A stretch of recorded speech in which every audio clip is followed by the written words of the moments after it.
Welcome to the latest episode of the Step Back Podcast here on FanSided. You can catch us on all of your favorite podcast apps, including Red Circle, Google Podcasts, Apple Podcasts, and Spotify. We're here now twice a week, so check out our other episode. In the last one, we went through the Eastern Conference All-Stars. We're still waiting on the reserves for both conferences, but we went through the entire East after the starters were named for both, and we decided basically who should be on the team as a whole. And then, of course, once these teams are picked, then on the day of the All-Star game itself, Giannis and LeBron are the captains, and then they can choose their own team. So essentially, we're just trying to figure out who should be the 24 guys that should be eligible at that point. We've given you 12.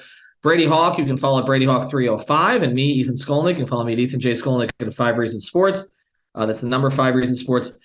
We told you pretty much who our 12 were. He and I were totally on par with the top 10 in the Eastern Conference. We differed a little on the last two, but not all that much. So we'll put that episode up with this one when we promote it.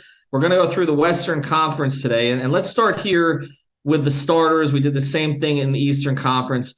The front court, two of these guys are just an absolute given. LeBron James and Nikola Jokic. Do we have any issue with either of them, Brady? Definitely not. Those are two guys that are literally in the MVP conversation. So I think those two were pretty obvious. It was more so about that final front court spot, I feel like. All right, so let's get to the final front court spot because there's no question when Zion has played, he's played at an all-star level this year. But as usual, he hasn't played that much. So, I mean, we were kind of trying to establish kind of a minimum guideline for games in the Eastern Conference. Zion is nowhere near there. So what do we do with that? I mean, should he be on the team at all before we start whether or not he should have been a starter? Yeah, I think he should have been on the team, but it's not like a given for me because we're going to go down the line later. And it just feels like there's a lot of guys that are in that same realm of games. So I would say he should be on the team. But look, he's played 29 games. The Pelicans have fell to the 8th seed in the Western Conference. So it's not like it's a given. There's a lot of other guys that would have been deserving.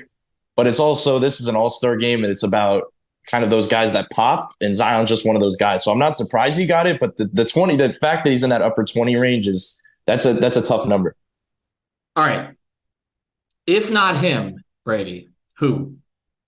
Because I'm looking at the front court, and I will just say, you think in the Western Conference, I've covered so many All-Star games, and I was always like, okay, there are 4 or 5 guys who are huge names, who've had huge seasons, and they're not even making the team.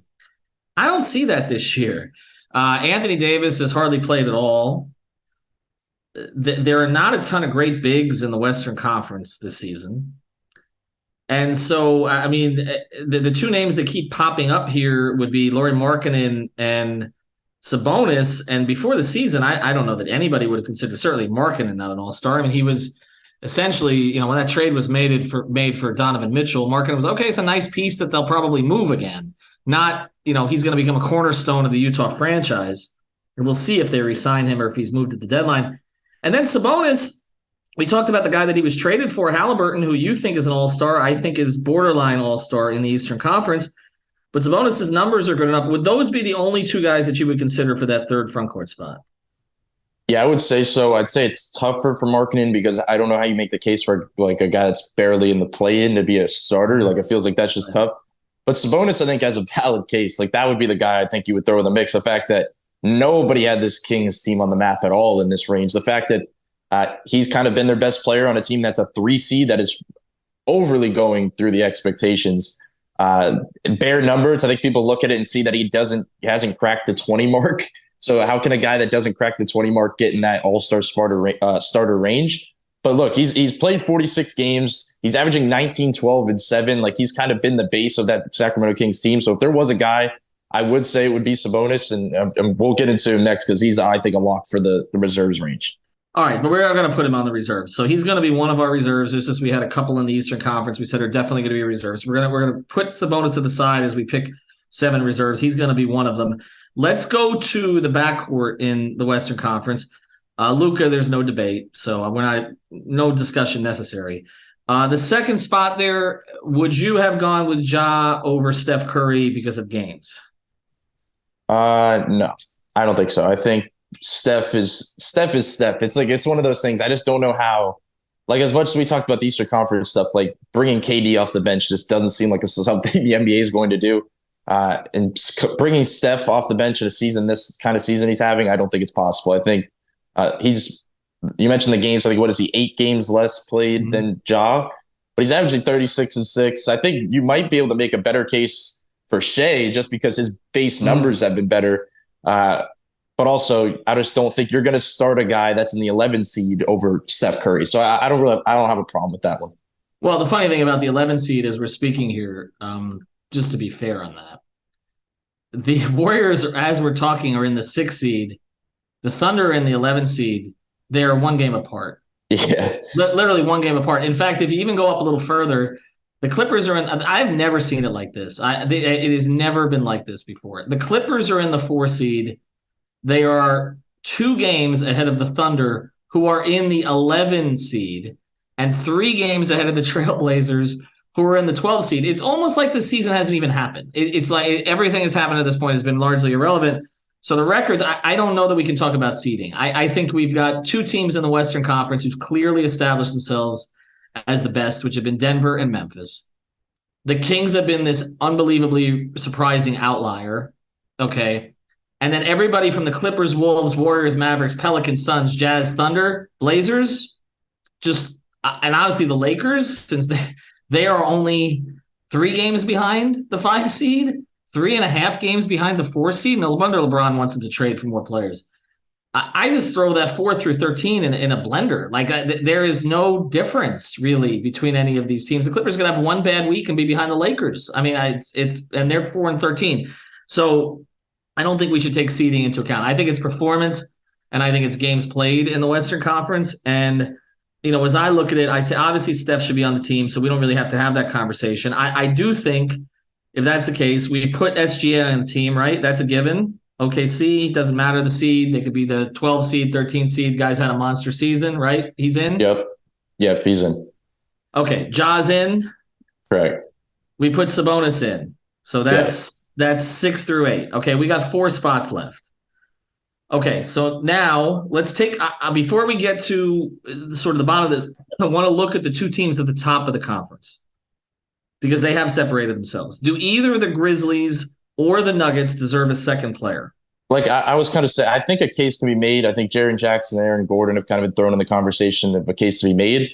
But there's just too much talent. Like you're saying, you're talking about the records and being close and in the separation and stuff. It's like there's just too much talent when you look down the line here that I don't think Jaren or Gordon really get that nod.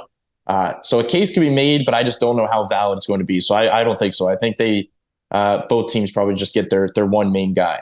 And to be fair, like I'll say that if we are going to have that conversation and say that they're separating themselves in the West and they have 1 guy, that might be where Ja's case comes in to be that type of starter. Because if he's the only all-star that you could really make a case for, he's played all the games and they separated themselves in the West, that's his case for all-star starter. But like I said before, it's Steph. So okay, all right. So let's look at the rest of the conference. We're not going to go to Triple J or to Aaron Gordon. We're not going to necessarily reward this with a second player.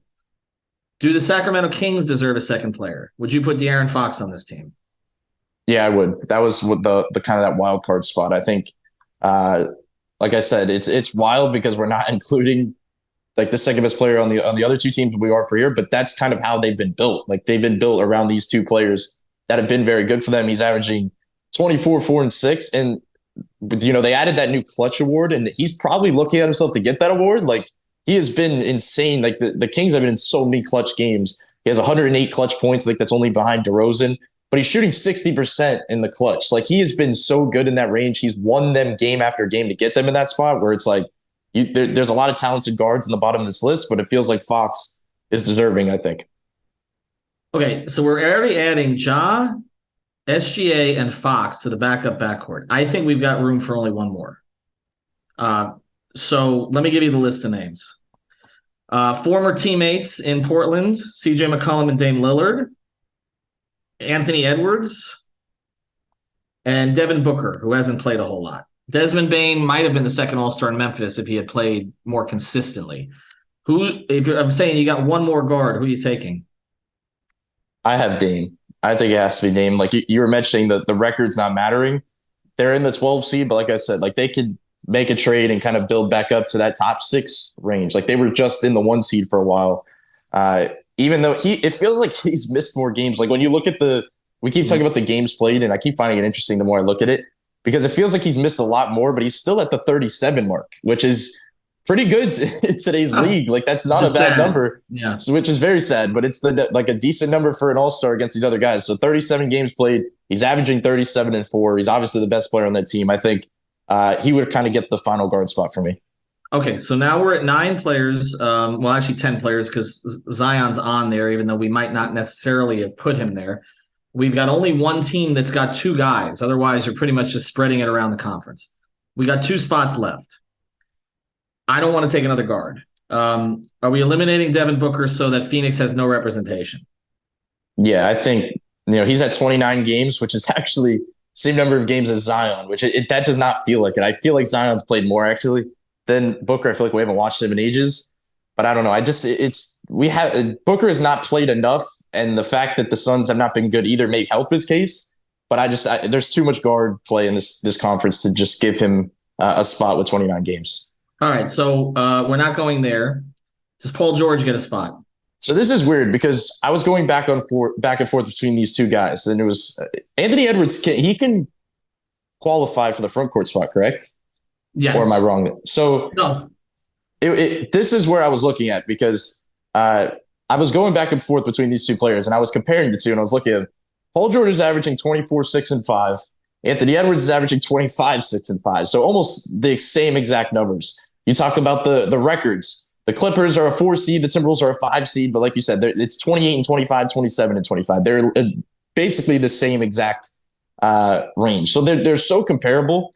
So if we're looking at giving the nod, at first I was thinking it was going to be Paul George. But Paul George is 36 games played to Anthony Edwards 52 games played. I think you have to go Anthony Edwards. So I was kind of going back and forth between the 2, but I feel like that number differential is like the case closer in my opinion. So I would give it to Anthony Edwards. Okay, so you're going to Anthony Edwards, and then we've got 1 left, right? Who's your last? Who's your wild card here? I'm still in the front court spot. That's Markkanen, yeah. I think Markkanen deserves it. I feel like the fact that we could have made a case for an all-star starter, like he definitely deserves a spot off the bench, even though the Jazz are kind of and like you said, you talked about the records not mattering. Like, you also can't fault a guy on a team like the Jazz that are trying to get worse and fault him for being on a bad team. Like, he's the reason that they're in this position, that they're like trying to get worse. Like, they thought they were going to be a lot worse. So Markkanen definitely deserves a spot in my opinion. All right, so there we go. Here's our roster. We'll see if people agree or don't agree. LeBron, Jokic, Zion, again, he's there. I think we're okay with him being on the team. Luka, Curry, Ja, Dame, SGA, Fox, Edwards, Sabonis, Markkanen. Final touch. Yep, that's it. I mean, Anthony Davis we didn't mention, but 27 games played. I know everybody's going to mention the fact that Zion's in there with 29 and then Booker and AD are just kind of pushed apart, but it's like maybe they get the nod over somebody that I just don't know. I just feel like, I know we keep bringing up records, but a team that in the Lakers that right now at this moment is the 13 seed, how do you give them 2 all-stars when one of the guys has barely played? So it's tough. I think these other guys are more deserving. Absolutely. All right, follow Brady Hawk at Brady Hawk 305. Compare with our picks. We're going to put them up on Twitter here over the next couple of days. Check out the rest of the content on FanSided. We'll be back early next week.